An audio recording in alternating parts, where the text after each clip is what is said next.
हरे कृष्णा दोस्तों, श्याम की कृपा चैनल में आपका स्वागत है। ये किस्सा है अयोध्या का, कनक बिहारी जी के मंदिर का। अयोध्या में एक संत रहते थे जो बिहारी जी को बोलते थे कि तू मेरा छोटा भाई है। अपने आप को बड़ा बताते थे। वो बिहारी जी के पास जाते थे और बोलते थे, देख तू मेरा छोटा भाई है, जो तुम्हें चाहिए वो मुझसे बता देना, मैं तुम्हें ला कर दूंगा। कोई दिक्कत हो तो बता देना। हमेशा ऐसा व्यवहार करते थे कि ठाकुर जी छोटे भाई है और वो बड़े भाई है। तो जब भी मंदिर जाते तो ऐसा ही करते थे। एक बार हुआ यूँ कि जो कनक बिहारी जी की सेवा करते थे गोस्वामी जी, उनके बेटे को एक बीमारी लग गई। उनको खुजली लग गई, कुछ ज़्यादा ही लग गई। वो बीमारी बहुत खतरनाक थी। उन्होंने वैद्य को दिखाया। वैद्य ने बताया, ये 3-4 चीज़ें मिलाकर लगाना और जहाँ जहाँ खुजली हो रही है वहाँ वहाँ लगाना तो ठीक हो जाएगा।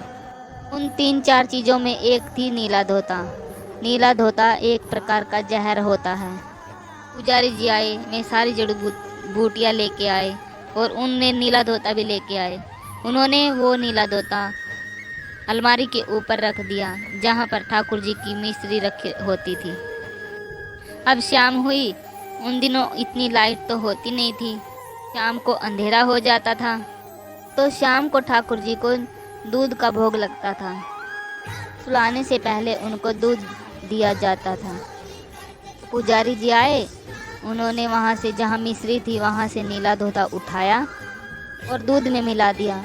वहाँ ठाकुर जी का दिया रखा हुआ था, की तरफ ध्यान ही नहीं दिया। पहले ही हड़बड़ाया हुआ था कि बच्चा बीमार था और दूध जाकर रख दिया बिहारी जी के पास। अब पुजारी जी जाकर सो गए। अब वह नीले धोते वाला दूध, जहर वाला दूध ठाकुर जी ग्रहण करते हैं। ठाकुर जी को पीड़ा महसूस होती है। ठाकुर जी का सफ़ेद शरीर काला पड़ जाता है। अब ठाकुर जी की जो सफ़ेद मूर्ति थी ना, वो धीरे धीरे काली पड़ जाती है। पुजारी जी तो जाकर सो जाते हैं। अब ठाकुर जी जो है सपने में आए किसके? वो संत बाबा के। उस संत बाबा के जो आकर बोलता था कि छोटा भाई है तू, कोई दिक्कत हो तो आकर मुझे बताना। ठाकुर जी आकर बोले संत बाबा के सपने में, दादा बहुत पीड़ा हो रही है, दादा बहुत पीड़ा हो रही है मुझे। पुजारी ने जहर पिला दिया मुझे। हड़बड़ाकर उठे संत बाबा। बाबा ने सबको उठा दिया और बोले, जल्दी चलो, फटाफट दूध लो, ठंडा ही लो, जल्दी चलो। बोले, अरे बाबा क्या हो गया आधी रात को? संत महाराज जी बोले, जल्दी चलो, उधर कनक बिहारी जी को जहर पिला दिया है पुजारी जी ने। मेरे बिहारी जी पीड़ा में है। और ये भागे मंदिर की तरफ। जाकर मंदिर का द्वार खटखटाया। पुजारी जी उठे और बोले, इतनी रात को क्यों आए हैं बाबा? भगवान भी सो गए हैं, अब क्या हो गया? बाबा बोले, अरे दरवाज़ा खोलो, सोए नहीं है बिहारी जी, जहर पिला दिया तुमने उनको। अरे मेरा ठाकुर परेशान है, जल्दी से दरवाज़ा खोलो। पुजारी जी ने देखा जहर पिला दिया, मैंने जहर पिला दिया। अंदर जाके देखा, जी ने देखा कि वहाँ मिस्सी की कटोरी वहाँ रखी हुई थी। तो उनको अपनी गलती का एहसास हुआ और ये संत जो है सीधा कनक बिहारी जी के पास गए। देखा उनकी जो वो तस्वीर थी ना, वो एकदम काली पड़ चुकी थी। पुजारी जी को अपनी गलती का एहसास हुआ कि ये क्या पाप कर दिया मैंने। तो देख रहे हैं ठाकुर जी को ठंडे दूध से नहला रहे हैं, गंगा जल से नहला रहे हैं, कुछ असर नहीं हो रहा है। धीरे धीरे ये बात पूरे शहर में फैल गई। हजारों लोग इकट्ठा हो गए मंदिर के बाहर। अचंभित थे लोग, ऐसा कैसे हो गया? गलती पुजारी जी की भी नहीं थी, उसने जानबूझकर थोड़े ही ऐसा किया था। अब वो संत बाबा है ना, वो बड़े परेशान हो गए और बोल रहे थे, मुझे ठाकुर जी से बात करने दो। अब ठाकुर जी को बोले कि भाई अब तुम ही बताओ मैं क्या कर सकता हूँ, तुम तो 3 लोकों के स्वामी हो, आप ही बताओ मैं क्या कर सकता हूँ। अब तुम ही बताओ, आपकी पीड़ा कम हो जाए, मैं क्या कर सकता हूँ, आप ही बताइए मुझे, तू ही बता तेरा इलाज क्या है। तो बिहारी जी ने बाबा से बोला, ये जो गिलास में दूध रखा है ना, इसे कोई पी लेना, मेरी पीड़ा खत्म हो जाएगी।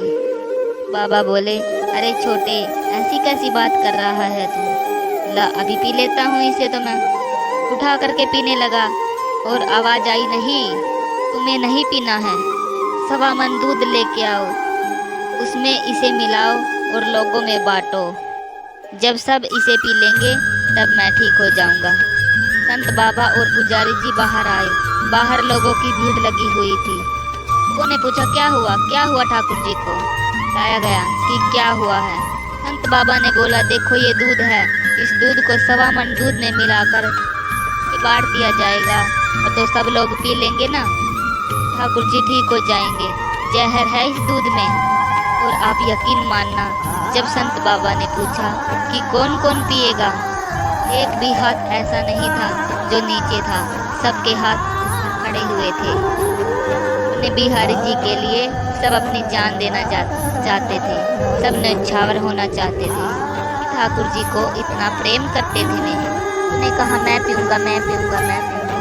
तो वो दूध है ना, 1.25 मन दूध में मिलाकर लोगों में एक एक चम्मच बांटा गया। इधर लोग वो जहर वाला दूध पी रहे हैं, प्रसाद के रूप में उनके लिए वह अमृत हो रहा था।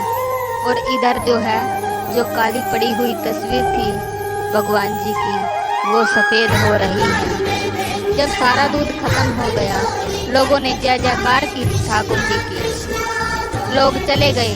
जब अंदर आए संत बाबा, जी को देखा, मूर्त पूरी सफ़ेद हो गई थी, लेकिन एक काला निशान उनकी हथेली पर रह गया था। बाबा ने पूछा कि ठाकुर जी ये क्या है, कैसे रह गया? ठाकुर जी ने कहा कि जिस कढ़ाई में दूध मिलाया था ना, उस कढ़ाई में थोड़ा सा दूध नीचे रह गया है, किसी ने पिया नहीं। ये वो निशान है और इसे मैं रखना चाहता हूँ। ये मैं इसलिए रखना चाहता हूँ क्योंकि ये मेरे बड़े भाई के प्यार की निशानी है। ठाकुर जी ने बाबा से कहा कि तुम मेरे बड़े भाई हो, तुमने आधी रात को आकर मेरी पीड़ा दूर की। ये अद्भुत जो प्रेम है, कमाल का प्रेम है। दोस्तों, आप कभी भी कनक बिहारी मंदिर जाओ अयोध्या में, आज भी उनके हाथों में वो काला निशान है। वो काला निशान छिपाने के लिए बिहारी जी के हाथों में मेहंदी लगाई जाती है। तो आज के बाद कभी मत सोचना कि वे एक मूर्त हैं। मूर्ख होते हैं वे लोग जो ठाकुर जी को मूर्त समझते हैं। वो ईश्वर है, साक्षात है। आपकी जो आस्था है, आपका जो विश्वास है, उस मूर्त में, उस भगवान को स्थापित करने में, हर मंदिर में, आपके घर के मंदिर में भी भगवान स्वयं उपस्थित होते हैं। ये जब भी आप ठाकुर जी से बात करें, बड़े दिल से करें। राधे राधे।